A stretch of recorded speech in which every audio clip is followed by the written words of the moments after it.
orang yang dibela sama Allah Subhanahu wa taala itu Aisyah, istri Nabi SAW, yang dijuluki dengan dua panggilan Aisyah. Yang satu panggilannya Humaira. Apa arti Humaira? Kalau lagi malu wajahnya merah. Pernah ngeliat cewek wajahnya merah?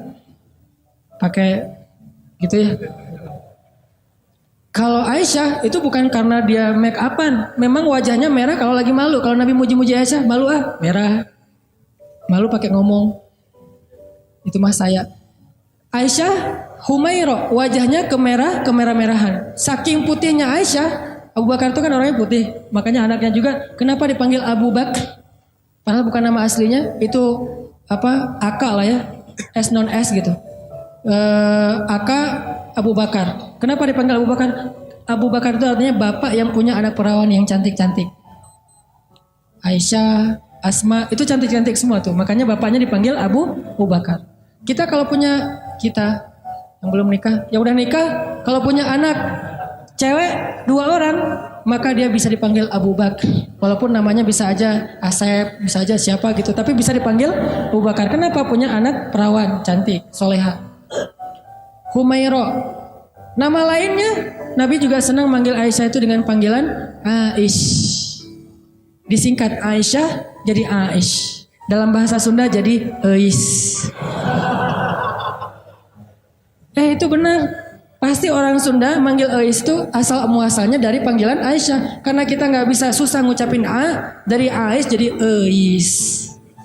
Berarti orang Sunda juga ada hubungannya dengan para ulama. Eis. Jadi yang manggil istrinya walaupun nama istrinya mungkin siapa gitu ya, manggil aja Eis. Kok Eis sih? Aisyah gitu. Aish. Panggilan sayang Nabi ini. Saking cantiknya Aisyah, banyak yang sebetulnya baper ketika Nabi nikah sama Aisyah. Patah hati cowok-cowok Madinah. Wah, apaan sih Nabi nikah sama Aisyah? Ramai aja tuh. Ketika Nabi nikah sama Aisyah. Suatu hari Nabi itu lagi jalan, lagi touring gitu sama sahabat-sahabat.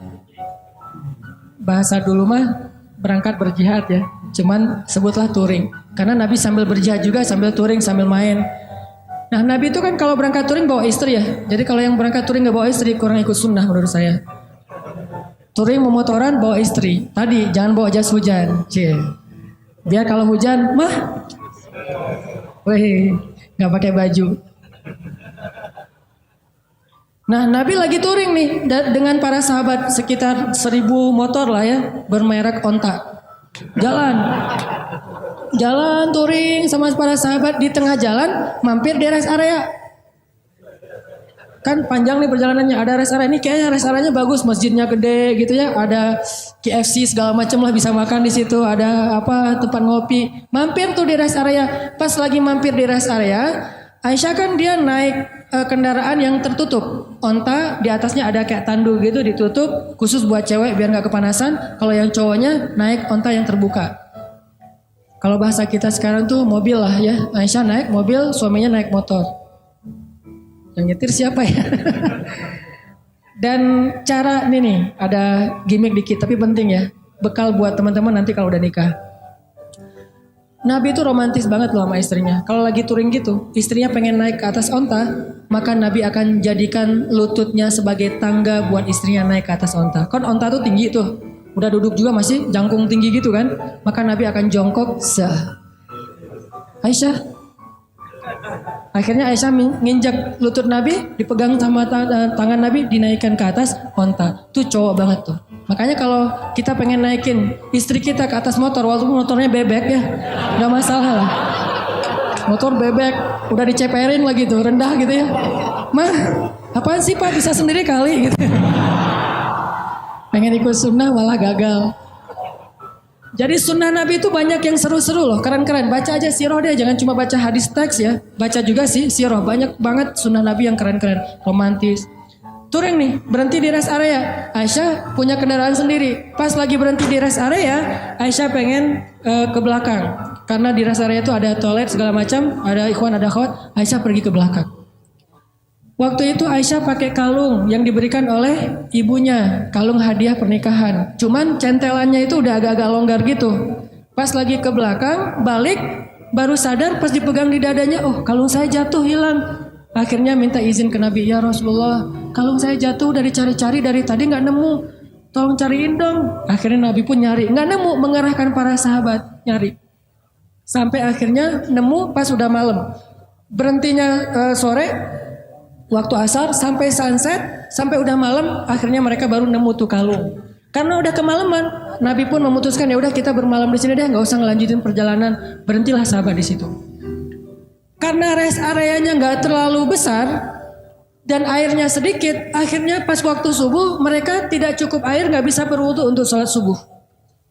Mulailah muncul desas-desus, mulai muncul lagi tweet di antara para sahabat. Ada yang pertama nge-tweet, akhirnya pada repost, jadilah viral. Apa tweetnya? Ini gara-gara Aisyah nih. Kita nggak bisa sholat subuh, nggak punya air gara-gara Aisyah. Hashtag gara-gara Aisyah sebar. Wah pada sebel sama Aisyah, ini gara-gara Aisyah. Benar ya gara-gara Aisyah sih, masalah kalung aja kok rame sih, lama-lama amat dan seterusnya. Kalung mah bisa beli lagi nanti di Madinah, rame aja di antara sahabat. Gara-gara mereka rame, turunlah ayat tentang tayamum. Itulah cerita di balik ayat tayamum di surat Al-Maidah. Kalau kalian gak menemukan air, maka berwudulah dengan cara tayamum dengan debu-debu yang bersih. Diajarin sama Allah tekniknya, tutorial tayamum. Itu jelas tutorialnya di satu ayat. Setelah ayat itu turun, sahabat-sahabat mulai tweet yang baru. Gara-gara Aisyah tapi keren. Mulai pakai jempol emotikonnya. Tadi gara-gara Aisyah emotikonnya cemberut. Sekarang gara-gara Aisyah jempol emotikon tersenyum. Gara-gara Aisyah akhirnya kita punya keringanan fikih dalam berwudu, yaitu tayamum. Berkah Aisyah. Paginya Aisyah, wah rame aja. Asal lewat Aisyah gitu. Pada respect gitu kan sama Aisyah. Gara-gara dia turun ayat. Jalan lagi nih. Kan touringnya jauh banget tuh. Lintas Pulau Jawa kan ya. Jauh banget lah pokoknya. Jalan lagi, ada rest area, berhenti lagi. Aisyah lagi seperti biasanya, semua orang pasti ke belakang. Aisyah ke belakang, datang, jatuh lagi tuh kalung. Ini cara takdir Allah nih. Jatuh lagi kalung, waktu itu Aisyah udah nggak enak mau ngasih tahu Nabi, daripada ntar viral lagi kan ya, jadi trending topik. Ya udah deh, gua cari sendiri aja. Lagi nyari-nyari di belakang, nyari-nyari kalung yang jatuh, Nabi memutuskan, ayo kita lanjutkan perjalanan. Sehingga para sahabat pun memberdirikan onta itu dan jalan. Nah, tadi Aisyah kan masuknya di atas tanduk. Waktu itu sahabat yang mengangkat tanduk nggak sadar kalau di dalamnya Aisyah udah nggak ada. Kenapa? Itu menunjukkan bahwa Aisyah itu kurus. Itu komen ulama di hadis tersebut. Makanya kalau baca hadis jangan cuma baca teksnya, baca komennya juga. Biar lebih jelas gitu. Oh ternyata kata ulama Aisyah itu kurus. Kenapa bisa kurus? Dia rajin zumba.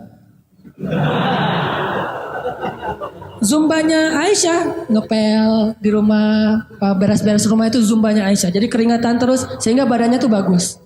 Gak pernah lebih dari 55 kilo. Kalau ada di atas 55 kilo berarti gak ikut sunnah. Ya. Buat cewek ya, buat cewek. Aisyah tuh masih kurus, jadi dia ada di dalam tandu gak ada, sama aja gak terlalu ngaruh. Karena berat tandu lebih berat daripada Aisyah. Begitu diangkat oleh para sahabat, gak sadar kalau Aisyah udah gak ada di dalam tandu. Jalanlah Nabi. Yuk berangkat, semuanya pada jalan. Kalau di tol kan gak bisa balik arah tuh, udah jalan-jalan aja, ketinggalan di rest area. Nah Aisyah lagi nyari-nyari, pas dia dapat, senang, alhamdulillah udah dapat nih. Balik ke tempat Nabi tadi berhenti, ternyata pasukan Islam atau rombongan touring udah pada pergi. Ketinggalanlah Aisyah dari rombongan touringnya. Karena tertinggal, Aisyah pun berpikir nanti kalau Nabi sadar, pasti Nabi akan jemput lagi nih. Ya udah saya tunggu aja. Sambil nunggu, Aisyah pun duduk di sebuah batu bersandar. Karena nunggunya lama bersandar di batu, lama-lama ketiduran. Tertidur di sebuah batu gitu. Nabi kalau ngelakuin touring biasanya menempatkan seorang sahabat sebagai penyisir jalan di belakang. Takutnya ada barang yang ketinggalan, orang ketinggalan kayak gitu. Namanya Sofwan bin Mu'attal. Sofwan ini jomblo terkeren di Madinah. Anak Madinah yang keren, masih jomblo pula. Dan biasanya cewek-cewek kalau Sofwan lewat, Sofwan gitu. Sofwan tuh terkenal lah, paling keren. Kalau di Mekah yang keren kayak Sofwan itu Mus'ab bin Umair. Yang parfumnya gak ada duanya di Mekah, cuma ada satu.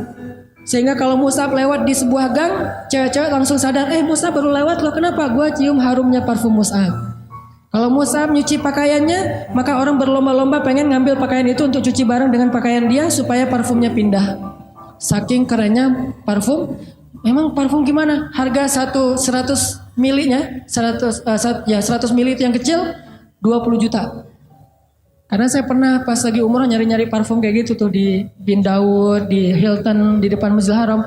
Pas saya masuk, ditanya sama yang penjaganya, dari mana? Indonesia. Udah nggak usah masuk deh. Kenapa? Indonesia bakhil katanya. Kalau Malaysia boleh masuk, kalau Indonesia nggak boleh. Ini penghinaan nih kata saya nih. Masa orang Malaysia boleh masuk? Soalnya orang Malaysia kalau masuk beli. Kalau kita cuma window shopping gitu kan, udah pergi. Saya tanya, karena saya bisa bahasa Arab capruk. Anak wehebu supermil lah pokoknya ya. Capruk aja banyakin ain aja pokoknya biar Arab gitu ya. Akhirnya dia gak ngerti, udah masuk aja lah. Karena gak ngerti ya daripada rame. Masuk ngeliat parfum 1 milinya 100 mili yang kecil gitu. Harganya 20 juta. Pas saya lihat langsung jantungan. 20 juta berarti sekali pakai 100 ribu. Dijual sekali 100 ribu, 2 kali 200 ribu, sehari 500 ribu pakai parfum doang. Itu Mus'ab bin Umair. Sofwan gitu juga tuh, anak Madinah yang bisa dibilang cowok kecenya Madinah lah. Lagi nyisir, pas sampai di rest area ngelihat ada cewek lagi tidur di atas batu, bukan tidur lebih tepatnya bersandar di batu ketiduran. Pas Sofwan mendekat, ngelihat wajahnya ternyata itu Aisyah. Langsung Sofwan berta'awuz. A'udzubillahi minasyaitonirrajim. Terus Sofwan mengatakan, taraju, innalillah wa inna ilaihi rajiun. Taraju yang di Tasik Garut itu dari bahasa Arab. Taraju. Apa arti taraju? Innalillah wa inna ilaihi rajiun. Taraju artinya mengucapkan innalillah. Langsung Sofwan, innalillahi wa inna ilaihi rajiun, berpaling. Coba bayangin, solehnya Sofwan. Kalau kita kan, alhamdulillah. Kebaliknya. Kalau Sofwan, innalillah. Nih cowok keren tuh kayak gitu tuh. Innalillah. Kalau Maryam, ngelihat Jibril kan, Maryam pernah lagi sendirian tuh di mihrab. Lagi berzikir. Tiba-tiba datang cowok keren namanya Gabriel. Jibril tuh kan kalau turun ke bumi, berwujud basyaron sawiyya. Laki-laki yang sempurna. Pas Maryam ngelihat cowok keren gitu, apa kata Maryam? A'udzubillah. Bukan Masya Allah, bukan. A'udzubillah. Jadi cewek-cewek nih, kalau ngelihat postingan ada cowok yang keren, a'udzubillah. Yang mana ya tadi? A'udzubillah aja, jangan dilihat. Yang cowok-cowoknya ada yang cewek keren, innalillah wa inna ilaihi rajiun. Jadi kalau cewek-cewek nanti di luar dengerin ada yang tarajo, berarti ada yang keren tuh. Mana. Innalillah wa inna ilaihi rajiun. Karena ucapan taraju'nya keras, akhirnya Aisyah kaget dan bangun. Pas Aisyah bangun langsung Aisyah nunduk gitu karena malu kepada Sofwan. Sofwan gak banyak nanya, Aisyah ngapain sendiri di sini lagi nungguin saya ya? Enggak. Nih solehnya sahabat ya, biar kita bisa ngebandingin sama kita. Nggak nanya Aisyah lagi ngapain di sini, Aisyah kenapa duduk di situ, Aisyah enggak. Begitu udah selesai tarajuh, Aisyah bangun, Sofwan langsung mengambil ontanya.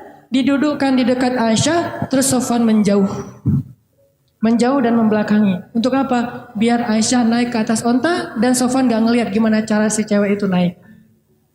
Kalau udah nikah romantis banget. Kalau belum nikah terjaga banget. Tuh benar-benar orang-orang yang luar biasa. Belum nikah dia menjauh. Gua gak pengen lihat gimana cara Aisyah naik di atas motor, kan naiknya cewek di atas motor apalagi boncengan pas pulang sekolah kan agak sesuatu ya. Bahaya kan? Nah Sofwan gak mau ngelihat itu. Cara cewek naik, walaupun Aisyah itu sangat terjaga auratnya, tapi masih Sofwan menjaga hatinya. Gak mau lihat melihat ke sana, tapi di sebelah sana ada cermin, jadi bisa tembus. Gak ngelihat. Kalau di mall kan suka gitu ya, buang muka gitu ke arah cermin, biasa bisa ngelihat dari sebelah sana. Bukan pengalaman ya. Pernah. Nah, akhirnya Sofwan menjauh, membelakangi Aisyah. Dalam durasi kira-kira si cewek ini udah selesai naik ke atas unta. Begitu udah selesai, Sofwan datang ngambil tali kekang unta dan ditarik. Untanya berdiri jalan. Sofwan jalan kaki di depan, Aisyah naik di atas unta. Itu cara paling bagus boncengan. Jadi jangan dibonceng gitu. Apalagi ini ojek-ojek online ya. Kalau yang ordernya cewek, Neng. Kita mah gak usah naik ke atas motor, di samping aja dorongin motor. Kenapa Mang kok gitu caranya? Sofwan. Sofwan itu siapa? Gak pernah ikut talim ya. Makin sombong ya, makin ria. Sofwan narik tuh tali kekang onta, Aisyah di belakang. Gak pernah sekalipun Sofwan menoleh ke belakang. Aisyah butuh sesuatu? Enggak.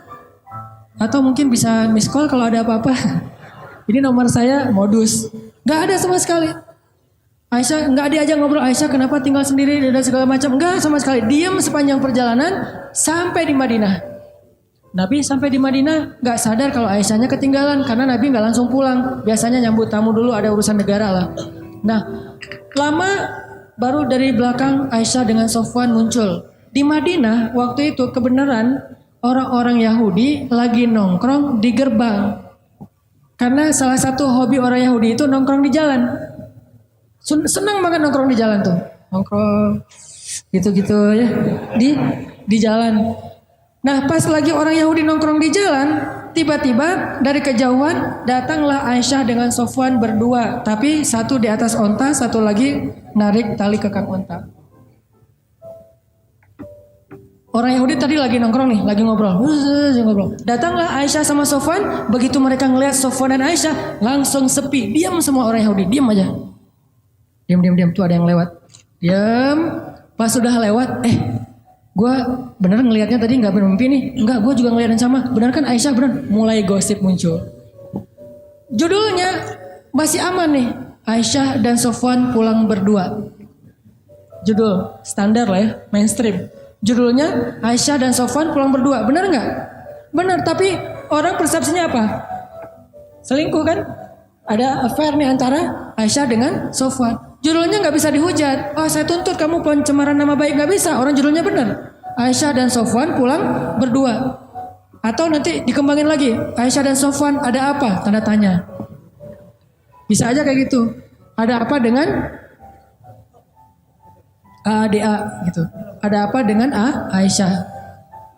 Nah, gara-gara orang Yahudi nyebarin tweet, hashtag, postingan kayak gini, mulai viral di antara kaum muslimin. Ada apa dengan Aisyah? Aisyah selingkuh, Aisyah dan Sofwan ada sesuatu. Ramelah fitnah di antara kaum muslimin tentang Sofwan dan Aisyah. Sampai akhirnya fitnah ini terdengar kepada Rasul. Nabi juga sempat hampir ragu sama Aisyah. Saking semua orang ngebicarain itu. Lo udah dengar berita belum? Apa? Aisyah sama Sofwan ternyata kemarin pulang berdua, ada sesuatu tuh. Oh gitu, kan suka gurih ya omongan-omongan kayak gini nih. Bisa ditambah-tambahin, pecinnya ditambahin, jadilah pecinnya banyak. Makin banyak pecin, makin sedap. Makin susah untuk berhenti kan. Nah gitulah gosip. Akhirnya viral, jadi trending topik di Madinah. Aisyah dan Sofwan ada affair. Sampai ada seorang sahabat, kalau gak salah namanya Abu Ayyub, pulang ke rumah. Nanya ke istrinya, "Mah, udah dengar berita yang lagi trending topik belum?" "Udah Pak, Mama juga baru buka Instagram," kata istrinya. Mama punya Instagram kok Bapak gak di follow? Bahaya.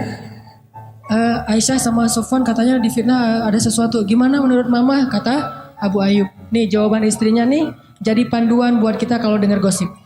Apa kata istrinya? "Ya Abu Ayyub, gimana pendapat engkau jika ada yang mengatakan engkau selingkuh dengan seorang perempuan?"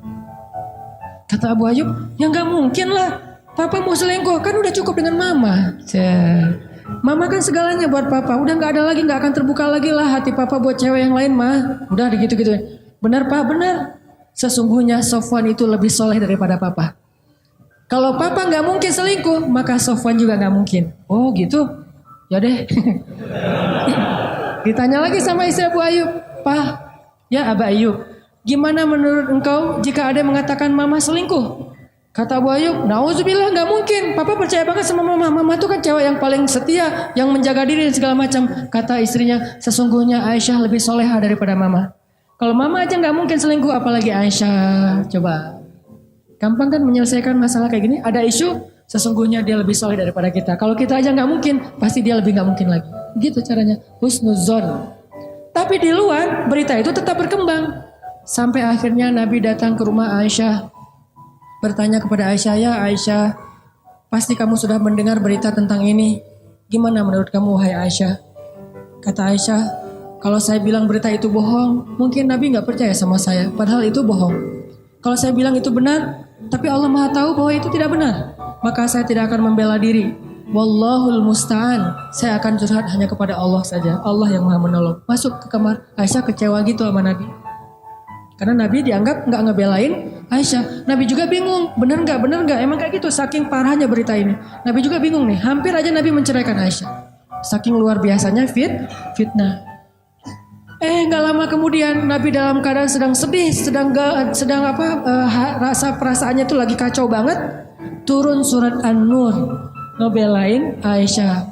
Sesungguhnya orang-orang yang menyebarkan berita bohong itu adalah bagian dari umat Islam sendiri. Ternyata yang menyebarkan itu bukan orang Yahudi. Orang Yahudi cuma munculin tweet pertama orang Yahudi, tapi yang bikin dia viral orang Islam. Mungkin postingan pertama bukan dari orang Islam, dari luar, sengaja pengen bikin masalah. Yang bikin itu jadi fitnah kita sendiri, nge-repost sembarangan. Mungkin gak ada masalah sebetulnya, kita aja yang membentur-benturkan. Sesungguhnya yang membawa berita bohong itu adalah orang Islam sendiri. Maka katakan kepada mereka, jika kalian tidak bertobat, sesungguhnya itu zalim yang paling besar. Janganlah kalian meringankan ucapan kalian, meremehkan, sesungguhnya di sisi Allah itu dosa besar, dan seterusnya. Satu halaman penuh ayat turun untuk ngebelain Aisyah. Bayangin, satu halaman di surat An-Nur khusus tentang Aisyah. Akhirnya Nabi pas dapat ayat ini, ngumpulin para sahabat, ayo ngumpul. Nabi pun membacakan ayat itu, para sahabat bertakbir, Allahu Akbar. Ternyata sudah turun tabayyun dari langit, bukan dari bumi. Klarifikasinya, yang membersihkan nama baik Aisyah dan Sofwan, Allah Subhanahu wa Ta'ala, langsung dari Allah. Sehingga akhirnya Nabi pun datang ke rumah Aisyah, nyari, ya Abu Bakar, sudah turun ayat. Mana Aisyah? Aisyah disuruh keluar oleh Abu Bakar. Ketika Aisyah udah keluar, Rasulullah mengatakan, ya Aisyah, berbahagialah, Allah sudah turunkan ayat yang membela kamu, bahwa sesungguhnya itu semuanya berita bohong. Aisyah pun masuk lagi ke kamar dalam keadaan ngambek. Abu Bakar masuk ke dalam, Aisyah, kenapa masih ngambek sama Rasulullah? Udah ucapin terima kasih sama Nabi. Kata Aisyah, enak aja, ngapain saya minta terima kasih ke Rasulullah? Kan yang bela saya Allah. Udah biarin aja orang itu. Kata Aisyah, coba. Apakah Rasulullah marah? Enggak.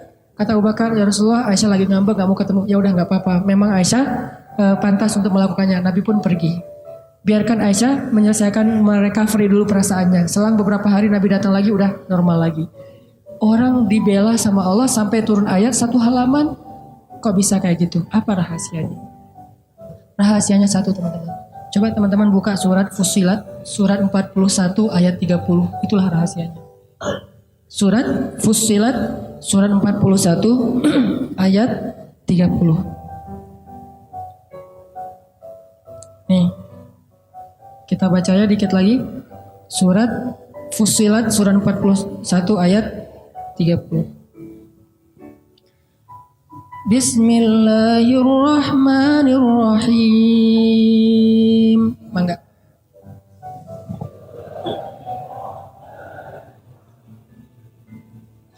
Innal ladzina qalu rabbuna Allahu tsumma istaqamu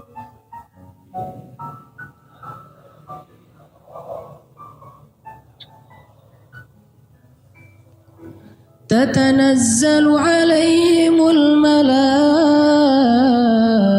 ألا تخافوا ولا تحزنوا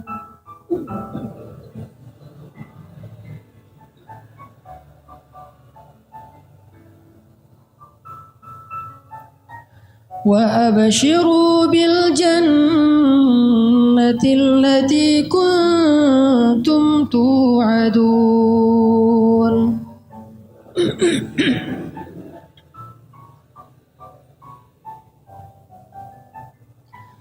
نحن أولياؤكم في الحياة الدنيا وفي الآخرة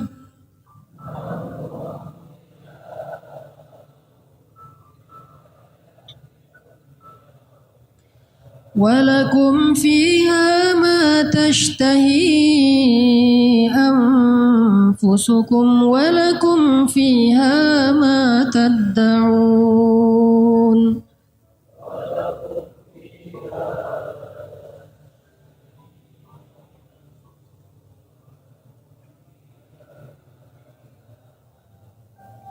Sesungguhnya orang-orang yang berkata Rob kami adalah Allah, kemudian mereka berkomitmen istiqomah, maka turunlah kepada mereka malaikat-malaikat secara berbondong-bondong dan mengatakan, janganlah kalian takut, janganlah kalian khawatir, bergembiralah dengan surga yang telah dipersiapkan untuk kalian semua.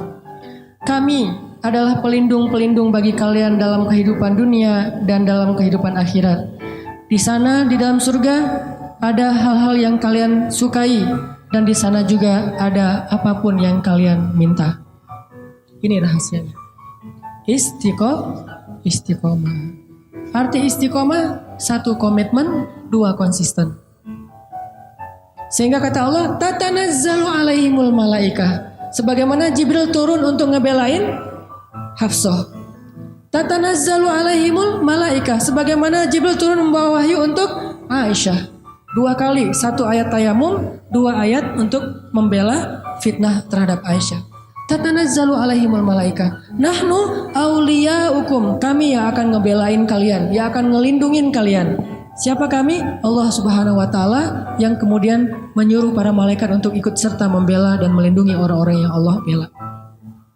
Siapa mereka? Orang yang istiqomah. Makanya terus saja on the track, jangan sampai kita melenceng. Kalau terlanjur melenceng, langsung balik lagi. Melenceng langsung balik lagi.